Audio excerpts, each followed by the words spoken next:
Hello and welcome. My name is Trismegistus, and today we're going to be reading through and optimising the latest Factorio Friday Facts. Friday Facts 421, Optimisations 2.0, posted by RSeeding, Boskid and Coverix. Hello, we all love building bigger and bigger, but hitting the UPS ceiling really puts a dampener on the mood. That's why we must continue our endless quest to optimise the game. Okay, if you know me and you know these videos, I tend to go into a lot of depth, but this is a techie one and I'm aware that not everyone likes the techie ones. So, I've done a very quick summary of what this is all about. If you want to just watch this and then go to what little speculation there is at the end. First off, Roboport Optimisations. The summary is that Roboports will turn off when not doing anything, which reduces the time spent updating them. The next one is Radar Logic Optimization, and here the first note is that they're going to be adding radars to Roboports, which will have a 2-chunk coverage area. The update here is that to avoid unnecessary performance costs from overlapping radars, each chunk will only update once no matter how many radars are covering it. This also unexpectedly provided a general improvement in performance due to the reduction in number of radar updates. The third summary is fairly self-explanatory for lamp always on, and this is pretty much as you would expect, that any light can now be set to always on. It will therefore be on irrespective of whether it's day or night. The improvement that results relates to the circuit network, because previously lamps to be on during the day and controlled by the circuit network. Next summary is for belt reader and multi-threading control behaviours. This actually relates to the previously discussed update where they allowed an entire belt to be read by a single logic connection. The problem essentially was that this functionality was kind of too powerful and too useful, and so during the LAN test they actually used it quite a lot, and that highlighted that it was a bit of a performance cost. The optimization was to multi-thread it, because the realization was that each of the sections of belt that were being read could be read in parallel because it's a very deterministic operation already. The next summary is for failed attempt multi-threading electric network update. Essentially what they tried to do is make the electricity networks multi-threaded.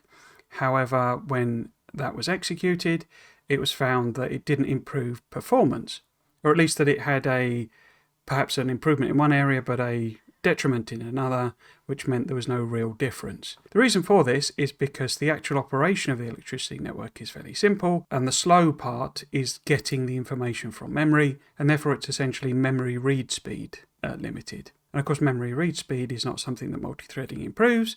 Indeed, it can make the problem worse, which was the case here. And the last summary is for the smarter update of worker robots. Their recent LAN playthrough highlighted a problem because there was an error with a wire, and they ended up with a heck of a lot of logistics bots sort of rang around not being able to go into Roboports and charging all the time and causing a huge performance cost. And they say the initial instinct was to set up a warning for something like that, but fundamentally the point was realised that actually you don't really need to update robots all the time because a lot of their options are very simple. And therefore, by not updating the robot's exact position in code every single tick, they can save performance by having the renderer, the graphics card essentially, interpolate the position instead and render it as if it was there.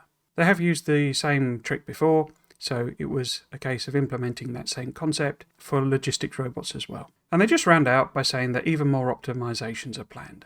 Okay, so that was a Trip the Light Fantastic summary of every update. We will go through it in detail, but as I say, it is a techie one, so if you want to jump to the few bits of speculation I've got, then feel free to jump to the end.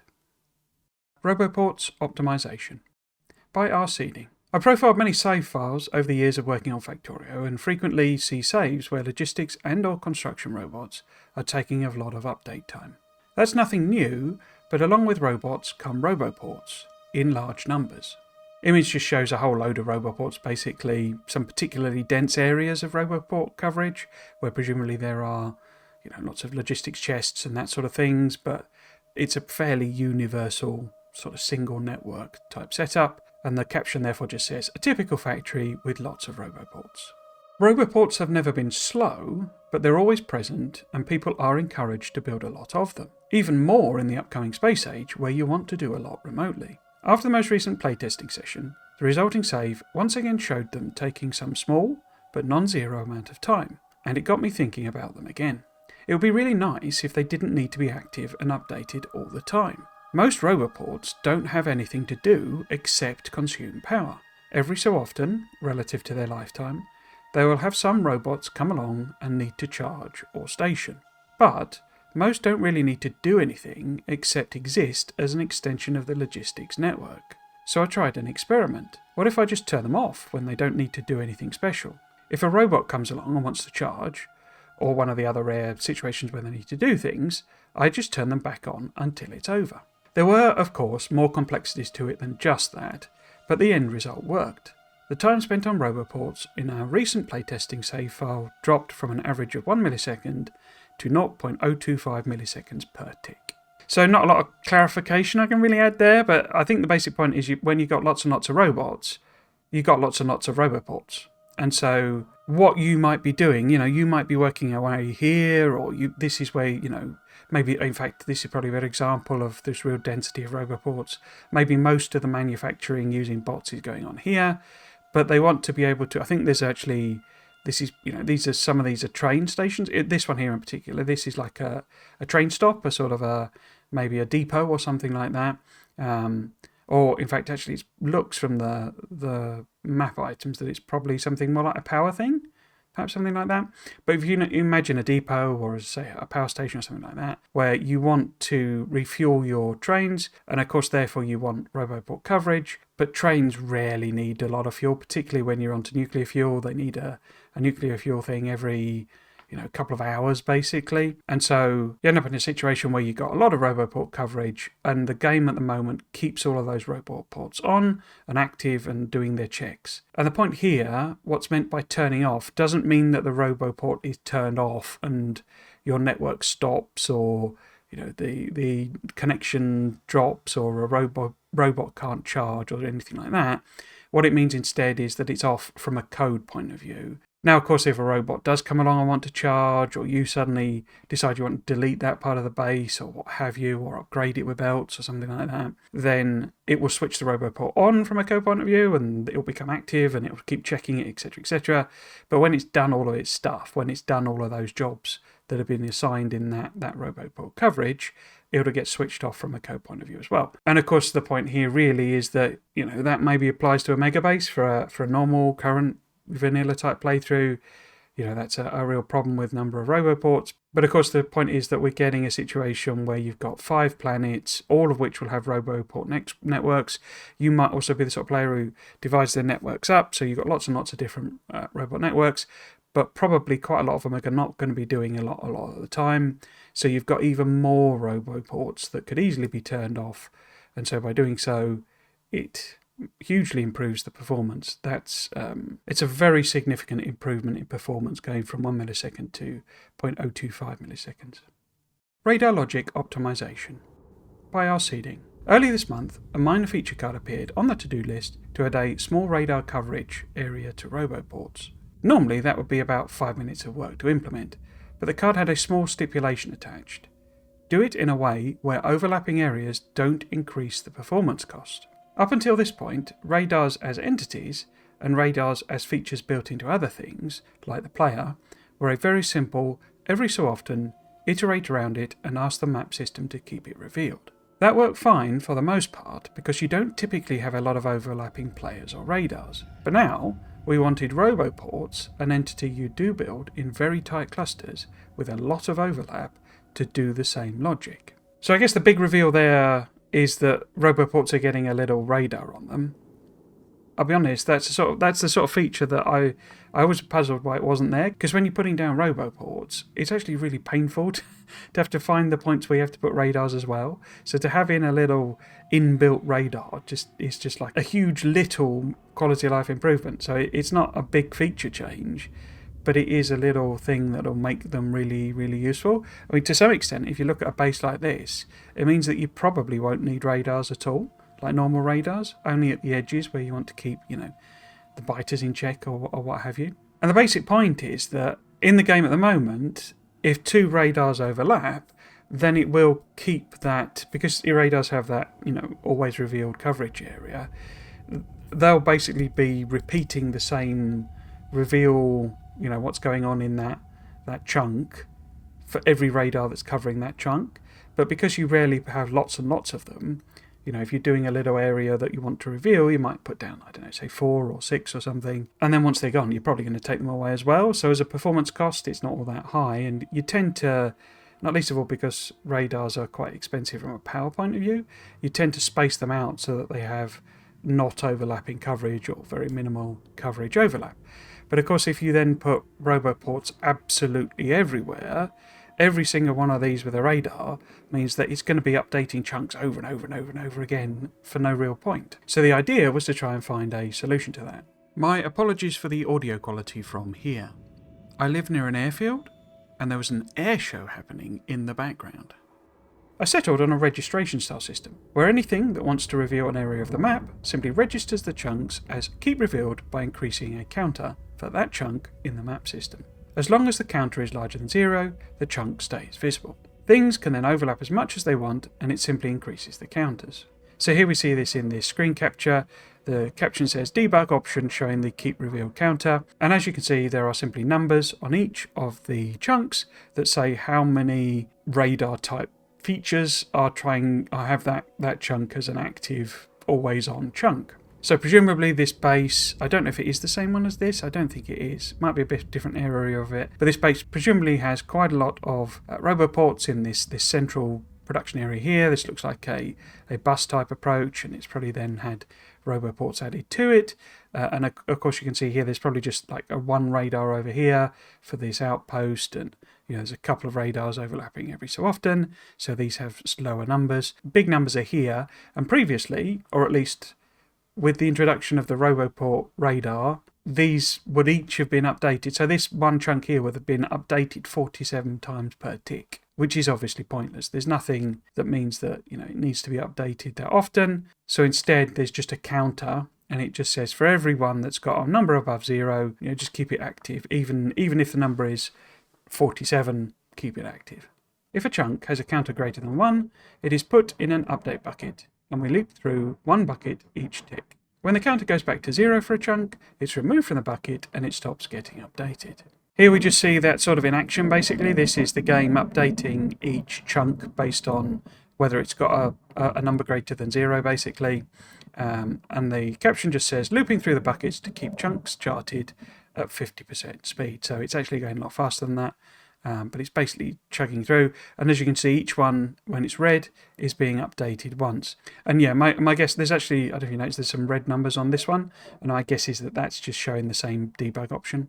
With this new system, I was able to replace the radar entity's logic and other entities' radar logic, so they always use the same shared registrations. This had a surprising effect, in that radar entities take less update time, and combined with Roboports providing radar coverage meant you didn't need as many radars anyway. On another playtesting save file we had, it improved the overall game performance by 3.6%. Given it wasn't meant to have any measurable impact, if anything I expected adding radar coverage to Roboports would make it worse, a 3.6% overall improvement was great. So it was a success, and in 2.0, Roboports will have a small built-in radar range of 2 chunks. So that makes them a lot smaller than normal radars, which, it's fine to say. But what that should mean, unless I'm getting my numbers all crossed over, is that if you want to do a chain of Roboports, there will be more than enough range of the radar in order to see your next Roboport compared to the logistics network size, basically. Lamp always on. By Boskid. During a recent office LAN party when we were eating at a restaurant, Kovrik shared an idea that, given it is possible to pick any RGB colour for lamps, he wants to place an image using lamps. The only problem was, in order to power the lamps, he would need to place substations every so often, making the images slightly ugly. At this point, I said, unless you build them on a space platform, knowing that on platforms you do not need electric poles. He seemed to be happy and excited while I remained calm, not knowing what will happen the next day. When the next day of playtesting arrived, he had made a 100 wide by 150 high blueprint containing lamps that he placed on the space platform with an image converted into RGB colours of those lamps. There was, however, one significant issue that was to solve. On the space platform, it is always a daytime, so lamps do not turn on. Lamps had to be connected to the circuit network to force enable them during the day. This was quickly noticed as the update time on our quickly growing save file went up too fast. So here we see it basically as a screen capture where you've got the lamps, they're all connected via circuit wires, and this is the interface for the just forcing colour. I think this has changed, we'll have a chat about that later. But basically, you've got a simple, silly logic check of box equals 0, which is always going to be true because it's not connected to anything and you just need some check for it to do. So that's an always true condition, which then therefore says turn on, and therefore every lamp turns on. Now, as it happens, this isn't actually, I assume this is a different test because this isn't actually using RGB. Everything here seems to be effectively black or white. And so, the colour isn't being used, and so every lamp is either lit up or not lit up, basically, as sort of black and white, or effectively. So I don't know if this is the same one. I imagine not. And the caption just says, one of the lamps forced on by control behaviour. Having 15,000 lamps with control behaviour that needs to be updated every tick was not optimal. So I made it such that lamps can be forced on even during the day. And this is just a screen capture of that in action, where you've got always on is just a new tick box that we've got. And of course now we know we can set colours just independently of not having, not flowing from the circuit network. So that's that option there. And so the caption just says lamp using always on. This made our save file update faster by about 1.2 milliseconds, just by being able to skip having lamps connected to the circuit network. However, by looking at the update time of control behaviours after the change was made, I was slightly worried why the control behaviour update is still so high, so I had to identify it. So one of the things you can do with these is like zoom out on them. I know I normally zoom in on the images, but if we do these two and we basically zoom out, so you take it back, you can kind of see what pictures Coverix was trying to put down. Now, I don't, as I say, when I was doing it, I don't know that these are the ones that were put down. These might just be additional ones that have been added on. But to me, this looks like the Naruto Nine-Tailed Fox, or rather the Naruto type version of the Nine-Tailed Fox. But I don't know, I'd love to hear what you think these actually are. I assume they are pictures, they are taken from a website or something like that. It's not things that Coverix has actually drawn. This one, I really don't know. I mean, given what this is, maybe it is some creature from sort of Naruto or something, I don't know, but as I say, I can't really work out what these are, but you can tell that they are pictures, and you can imagine zooming out on the map and you'd actually be able to see things. Belt Reader and Multithreading Control Behaviours by Boskid. The control behaviour update still being high was easy to explain. It was the feature that I made, the ability to read the content of all the belts in sequence, which is from Friday Facts 405. This is the one where you connected a single wire and every single bit of belt that was connected to that, I think it was stopping at splitters but not undergrounds, I can't remember now. But basically every single bit of belt that was connected, was connected via that single wire, rather than you having to manually wire up every single piece of belt. The belt reader itself was actually added for similar reasons as the lamp always on feature, to reduce the amount of active control behaviours, as every belt piece had to be connected individually to read the content. So that's how it worked before. You had to connect every single one up, and this was meant to be simplifying belt reading by making it so that a single connection read all of the connected belt. The ability to read the content of all the belts in a sequence means there was the need for only one of those belts to be connected with wire, since only one control behaviour needs to count the items, and transport lines themselves do not need to be split into one tile long pieces. Effectively, by adding the belt reader, it was possible to significantly reduce the update costs of both control behaviours and the update costs of transport lines, while also gaining the new abilities that were not possible before, like counting items that are in underground belts. The problem with the belt reader is that it is too easy to use. During our playtest, it was used quite a lot, not only in space platforms, which was the intended use case, but also in other places. And here we just see a screen capture of this, with the caption belt reader used where I was not expecting it. And basically every single belt here, I think, has a belt reader on it. Oh no, there is a belt there, a couple of belts there that don't have readers on. But only because I think there's some logic being applied like to the endpoints of them. I'm guessing it probably would be counting stuff anyway. But yeah, there's lots and lots of belt reading going on here. And Boskid's point was that he was not expecting it to be used in that way. But I suppose in a sense that means the feature is too successful. It's one of those cases where it's too good for its own benefit, basically. So where people would probably have been wanting to count the belt before and do things based on that count, because they had to wire up every single individual belt, they weren't bothering, and now suddenly this was freeing up that behaviour, and so they were basically wiring up lots and lots of belts. I could say that Harusa was the primary saboteur of our playtesting. He was responsible for some of the belt reader usages that could be solved without them. There were also active provider chests placed on Forgora that turned it into a logistic robot's hell, with more than 10,000 logistic robots being in the air at all times. I cannot punish him for playing the game, so it was time to optimise. Optimising the code for logistics robots was for someone else, but the belt reader and control behaviours are, however, for me to handle. The belt reader under the hood is really simple. Every tick, it has to see what items are on the belt and how many of them are in each stack on the belt to count the total. Optimising the belt readers went through a couple of iterations. One of them was trying to keep running totals on transport lines, however it failed. The turning point for me was realising a really simple fact. The belt reader is mostly a read operation. It just reads a lot of data from memory, the content of the belt stacks, to count items, and at the end produces a single frame of signals to be sent to a circuit network. This structure means I should be able to do multi-threading on it. Multiple belt readers computed at the same time do not interfere with each other, as they only read belt contents, and their output is not used by other belt readers. A similar structure was easy to see in other places like Roboports reading logistic network contents, or arithmetic combinators, selector combinators, and decider combinators. With the exception of selector combinators, which could no longer use a global random generator, all of those were relatively easy to make multi-threaded. With those changes done, our playtesting save file could run about 9.5% faster. A synthetic save file filled with 77,000 combinators, interconnected with 6,000 circuit networks I was using during development, was running 14.9 times faster while keeping a consistent 100% CPU usage. A benchmark time went down from 131 seconds to just about 8.2 seconds to complete. Okay, so this is where it gets really techy, and I'm not going to explain. I think I had another one before where I started wibbling on about multi-threading.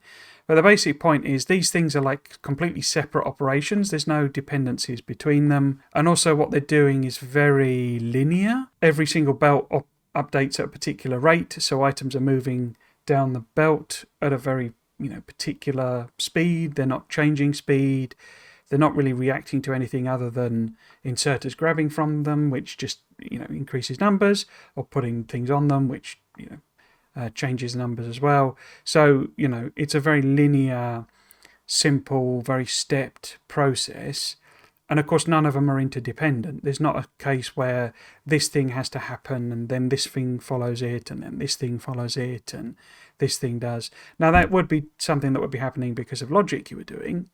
But in terms of the belts themselves, there's not really a thing that happens that means that the counting relies on that other process. So because of the nature of what belts were, that was possible, but it's also possible, it seems, with a lot of the logic calculations that are done. They're usually just fetching things from memory, adding them up in a particular way and giving you a number. And of course those other things are happening, in fixed processes usually. There's not a lot of sort of randomness going on. Failed attempt. Multithreading the electric network update. By Boskid. This is one of those things that I keep hearing from everyone. Make the electric network update multi-threaded. The electric network update was already improved, Friday Facts 209, however it was still performed by only one thread, which was often observed to be the slowest one to finish. In most cases, save games have just one huge network, so multi-threading wouldn't make much benefit. However, with Space Age there are many large networks on different planets, so the potential is greater. As with anything that is multi-threaded, the first step that has to be done is identifying the moving parts and how they interact with each other. All of this is required because the game needs to remain fully deterministic or a desync would happen. At first glance you would think it should be pretty simple.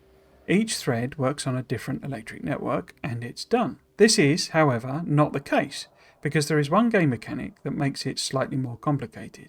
The ability to have an entity powered by multiple electric networks.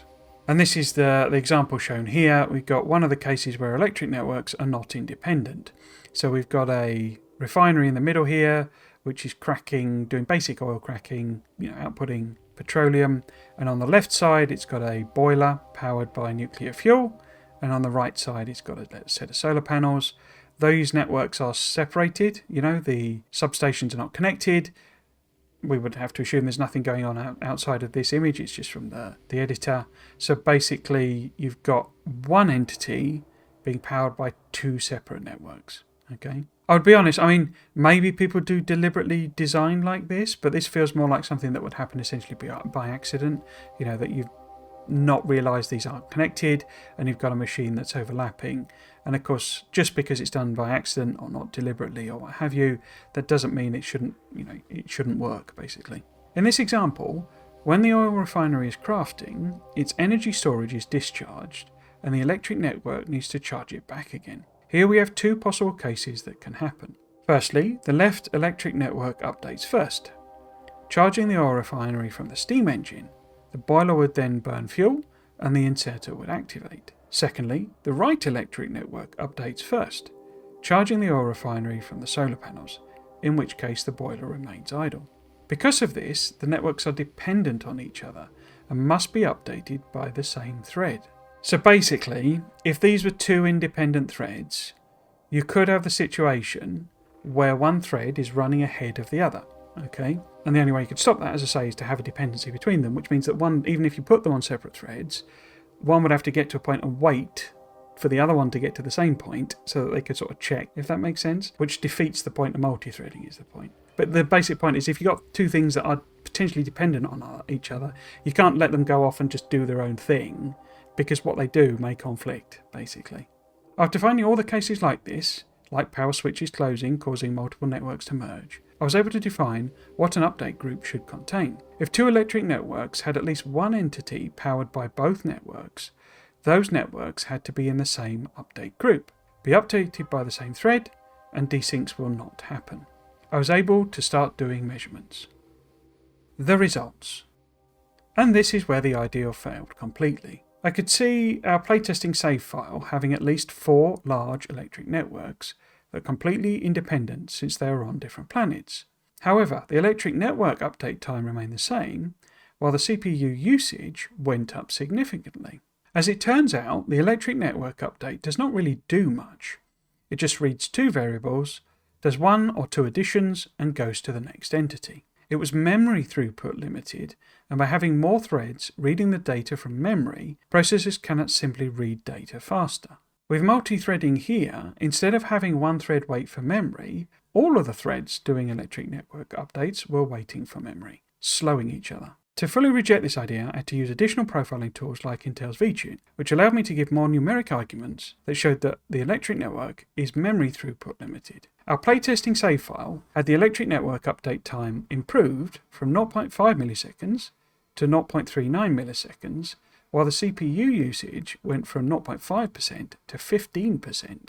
Overall, the save file was not running faster. So I guess the basic point there is that you've got like all these threads going on, and each one, is potentially being handled by different CPUs, essentially. So, different cores maybe, or different, logical cores or what have you. And because of what they're doing, it's like really simple maths. The maths bit is what the CPU does, okay? And the other part to the process is getting the numbers from memory. Now, the point essentially is that previously it was obviously stepping through, doing every single calculation one by one, and doing it across all of your networks as one operation, going through every one. And of course, each calculation is going out and getting the memory, it's going out and reading from memory and getting the numbers.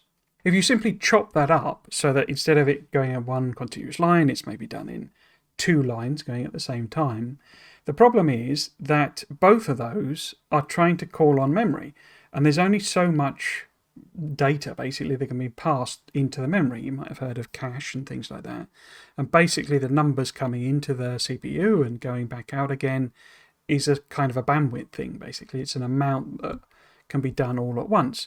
So if you simply take it such that you put more and more of these happening in parallel, you end up with a situation where they're all waiting for those numbers to come back from memory.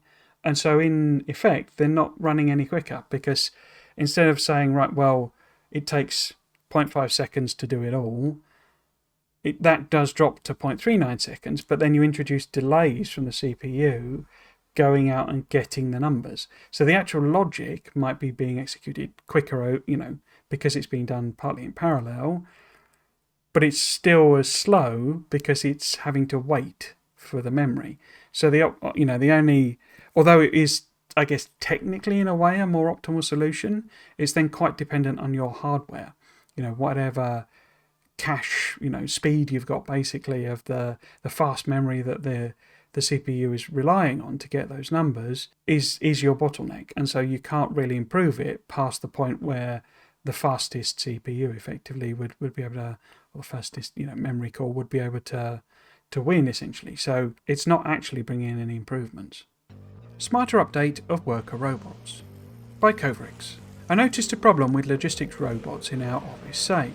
Someone removed a cable from the automated system, adding more robots to Roboports on Factorio. In a few hours, we ended up with an overpopulated logistics network with 10,000 robots having nowhere to go because all the Roboports were full. So what that's just referring to, if you've never done it, it's a fairly simple operation, but basically you can attach a wire to a Roboport and essentially count the number of robots both in the port itself and the whole logistics network. You can then control, say, an inserter. There's various ways of doing it. But you can control an inserter that says only add more robots to the network. It's inserting them into the Roboport. Only add more robots to the network if a particular condition is true. And obviously, it's up to you how you want to do that condition. But I typically say, right, well, if there's less than 50 active robots of a particular type, then that means there's too many jobs for the number of robots I've got in my system to cope with. So add more robots, and we'll just build up a number of robots until you can handle every sort of job that I'm going to throw at you. And so there's various ways of doing that logic, but that's the basic principle. And the problem was basically that accidentally someone has removed that wire, and so this inserter has just been inserting robots and inserting robots, and as they've flown off and gone jobs, eventually they got to a point where every single Roboport is full, and so you've got all these robots just sitting around trying to charge because they can't stop. They can't stop moving around. Since no one noticed this problem for hours, the first reaction was to add an alert for when the worker robots don't have any space to station. Similar to the alert of no storage space. So that's just the one where it pops up, there's a little icon and it says, I think it's got a little chest picture with I think it's a yellow triangle icon, and it's telling you that there's a robot that is trying to put something in a chest, but it doesn't have anywhere to put it. There's either no room in storage or there is no storage for it to put stuff in. And the idea here was that maybe add some kind of an alert to say, we're all full up, basically. I'm a robot, there is nowhere for me to sit in a Roboport. Okay. And here we just see, I presume this is the save they're talking about, where it just says homeless robots huddling around Roboports, and these robots are all trying to find somewhere to go. They've got no jobs as such, but they can't because all of these Roboports are full, and so they're just hovering around, trying, waiting for spaces to appear on the charging, because eventually, of course, they will run out of power, and so they'll need to recharge, and so they all just sat there trying to charge. But the underlying problem is that the worker robot update is too simplistic. All the robots are iterated every tick and their update logic executed.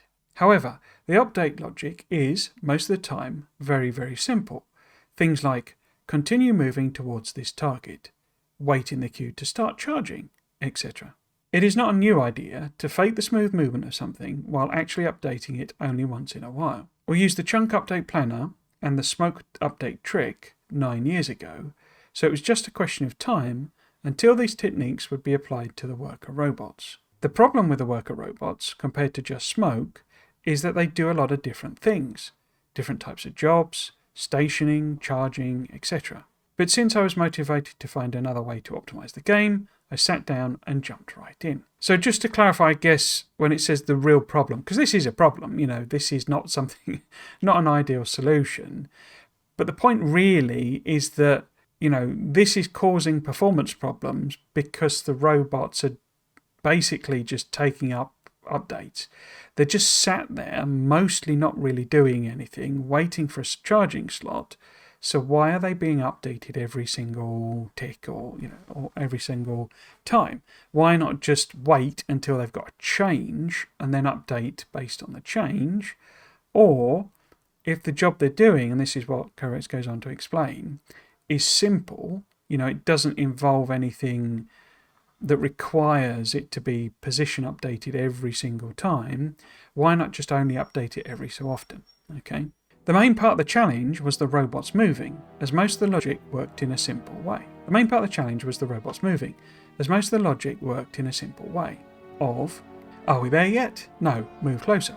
Are we there yet? Yes, do the next part of the logic. But now we need to have move intention stored in the robot and use that when we want to move somewhere. Once the move intention is known, the robot can enter limbo and the rendering code can use this intention to pretend the robot is moving smoothly all the time.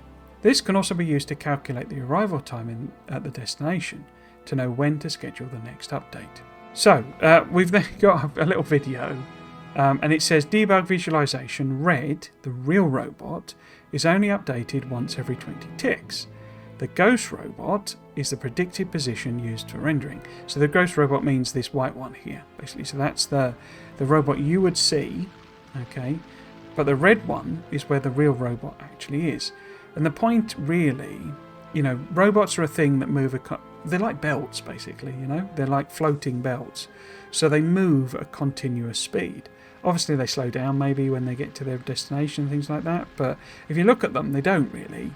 They have instantaneous turn. They, move at a constant speed. The only reason they would speed up is basically if you did a robot research, okay, and it could just update, all the timings on that.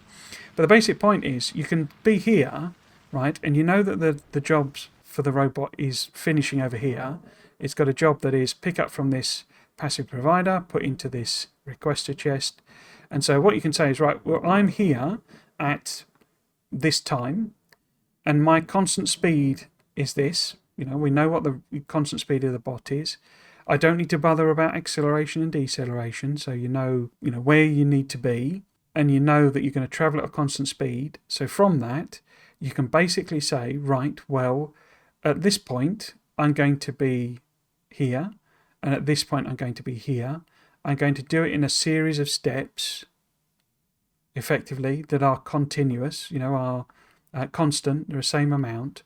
So I don't actually need to update everything every time, because what could happen is the player could come along and delete this chest, or there could be some worms here and they spit at the bot and it gets attacked, it gets damaged and destroyed, okay? So you do need to update every so often. You can't just say, right, well, t equals 0, I'm there, t equals 5, I'm there, and that's it. That's the only times you draw the real bot. And between there, you just say, right, well, draw a constantly moving bot, between those 2 points, because it could get spat at by a biter or something and it gets destroyed. And so the renderer would be showing it doing that, and then it gets there, and then it gets this update that actually it should have been shot by a biter, and so it drops out of the sky. Do you see what I mean? So you can't have it just update at the beginning and end. You've got to have it updating as you go. But the point is that the vast majority of the time it's doing this, and so only calculating it every so often is all you need to do. Now what's going on there? Why is that an improvement? And it's because that calculation, that where does my real robot actually, where is it, is done in the CPU and is a calculation that the CPU does. And of course the CPU has a heck of a lot of other stuff to do. The bit where you just draw a bot floating around between the things, you can pass that over to your graphics card, because your graphics card is way, way, way more like optimized and designed to do that sort of interpolative thing. And so you can just say, right, I'm going to tell you these points, you draw an appropriate thing between them, okay? And so that's how you get an improvement out of that type of system. There needs to be some limit, as the robot can be travelling for a long time, and maybe some distant robot travels into the centre of our screen, but we wouldn't know about it as its physical position would be too far away. We already check the edges of the screen for different reasons of similar kinds, such as lamps making light off screen, for example. So there is some leeway. Because of that, I just decided to define some hard-coded magic numbers of maximum of 20 ticks of movement without update and 60 ticks of stationary robots without updates. These could probably be increased, but the practical performance gain would have extremely diminishing returns at this point. So the point there, so the 20 ticks and 60 ticks is that if it's moving, it's only going to update the actual position of the bot every 20 ticks, and if it's just stood there waiting to charge, it's going to do it every 60 ticks, which is every second basically.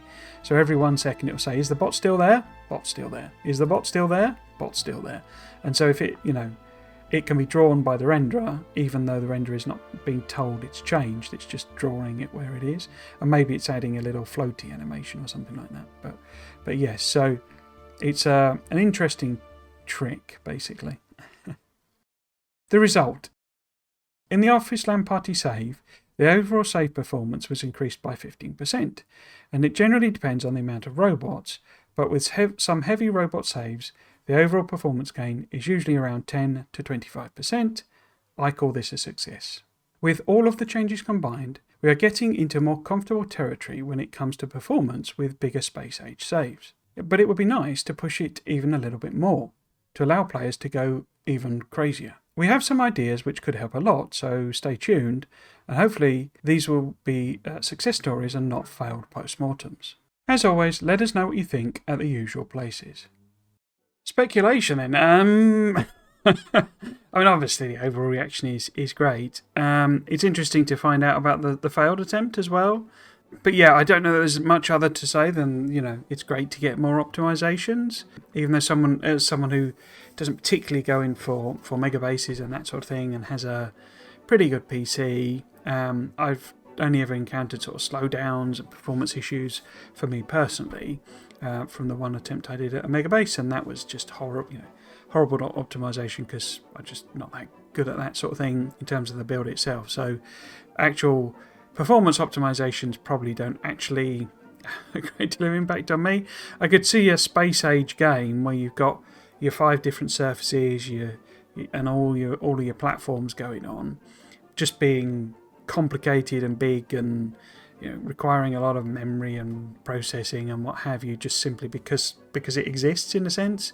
It's sort of, there's coming back to this thing of they've stuck in a load of stuff that allows you to do really big production with very few buildings, and it feels like to some extent that's partly a response to, but we're going to have to work on 5 surfaces and platforms. So the fact that things like bots and logging networks and circuit conditions, etc., are getting improvements is really good. My understanding, limited as it is that it's inserters that are like the biggest hog on performance, because of how they work and what they do. We haven't seen anything that I've seen that's talked about inserter performance optimizations. I doubt there are any after how long they've been doing this, but we are getting machines that are faster and require and things like the stack, in terms of the new meaning of stack inserters and stacking things on belts, seems like it might alleviate that because you need less inserters to do the job, so you're sort of covered. If you had 4 bulk inserters as they were now, then it could replace by say 2 stack inserters or something. So that cut therefore automatically cuts down the amount of updates that are going into that. But yeah, it's always nice to see improvements and optimizations. I guess it also does speak to what I've been saying in a couple of these updates, that the Factorio engine is for Factorio. It's very much specific to this game, and I'm sure there'd be things that could be used in other games and stuff, but having a logistics network and stuff and lamps and all this sort of stuff, they're very much Factorio related things. So it's why you end up with an engine that's so very much bespoke to what it does, and that is Factorio. That effectively the engine, is just hyper optimized towards the thing, which has its downsides as well. So yeah, always interesting to see that. I guess another thing that is nice to know is that we've only literally just seen it being introduced, but the old display screen seems to be quite popular. It's in that, several times in this one. And then I thought I saw it on this. Yeah, here we go. So there's one down with the gears here, and one here. Yeah, there's another one there. Was there one on the earlier one as well? Oh, I wouldn't be able to tell because it's all zoomed out. But yeah, clearly the panel, the show what's going on panel, is clearly very, very useful, because they're using, oh well, there you go, a whole stack of them there, and they're connected to the old sorting combinator, so clearly this is a really useful addition that, and I always thought it would be, it seems like an awesome little tool to have.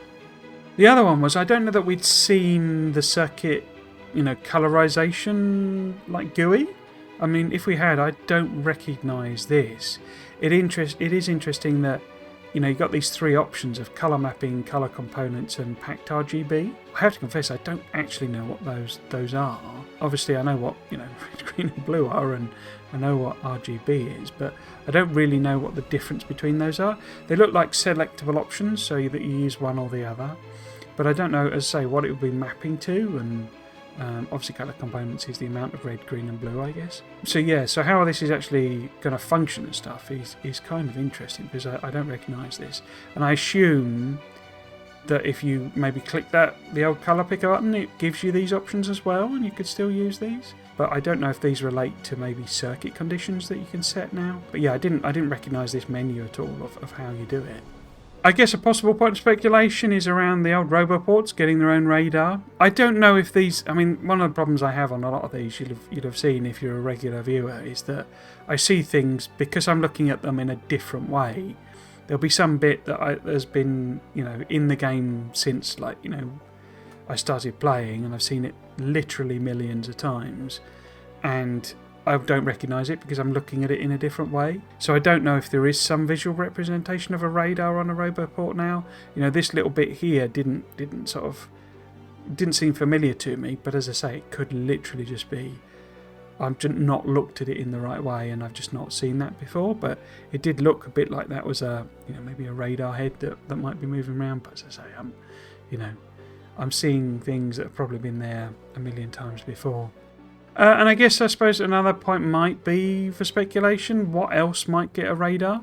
As I was saying during the actual, and I should have left it for speculation, but I was saying during the actual read through, these guys having a little radar is just going to be so nice, because at the moment, if you're on a map like this and you're trying to extend your Roboport coverage out, you clear out these biters and you want this whole area for yourself, and you're doing that by, first of all, by putting down Roboports. Particularly, people do city blocks and stuff.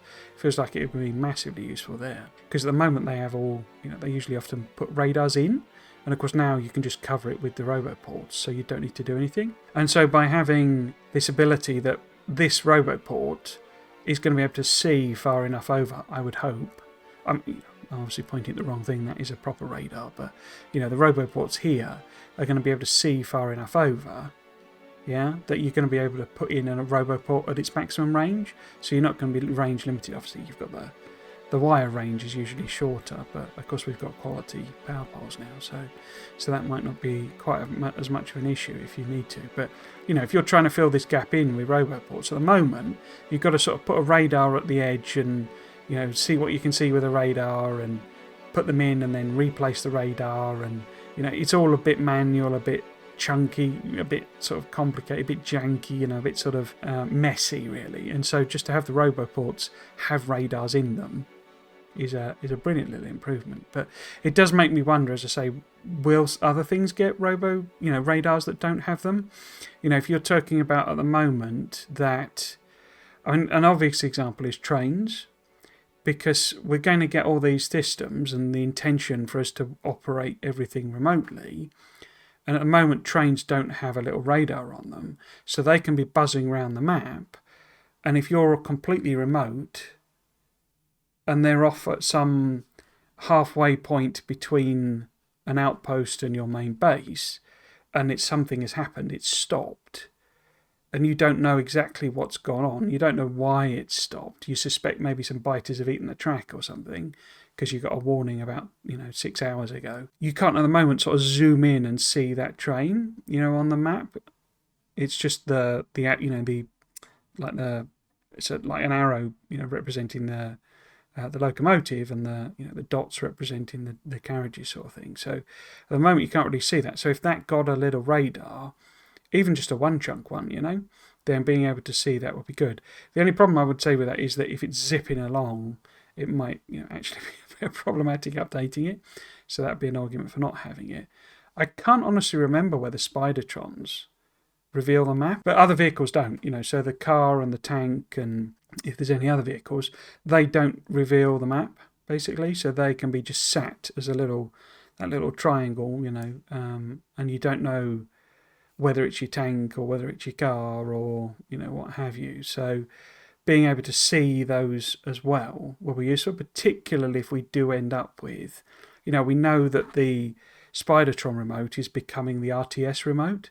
So if we're ending up with a lot more vehicles, I don't think we'll get a lot more, maybe one more, but if we're getting more vehicles or the ability to remotely control our existing vehicles, then having little radars on them would kind of make sense, because if they're just left out in the wilderness, being able to remote control them is sort of useless.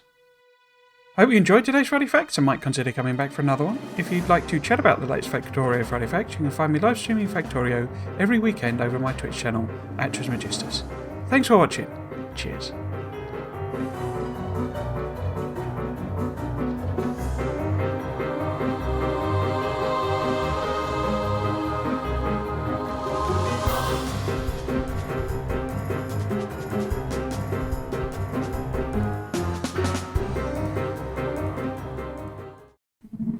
But